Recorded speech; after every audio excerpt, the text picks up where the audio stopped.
بسم الله الرحمن الرحيم. اللهم صل على سيدنا محمد. النهارده معايا وصفه مكرونه بطريقه ماما. حط معلقتين سمنه كبار، معلقتين زيت، نزل المكرونه، احمر المكرونه عادي خالص. هي طريقه سهله وبسيطه بتتعمل جنب اي اكله يعني. هقلب في المكرونه لحد ما تتحمر، وابشر 5 طماطميات، حد طماطم ما تتشرب، وننزل بواحده مرقه ونقلب.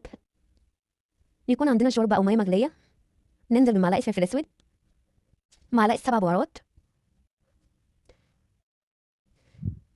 ما تنسوش تدعمونا بلايك وكومنت، وننزل بالشوربه او الميه على حسب المتوفر، ونوطيها، نغطي المكرونه، ولو احتاجت شويه شوربه بعدين وبحط لها.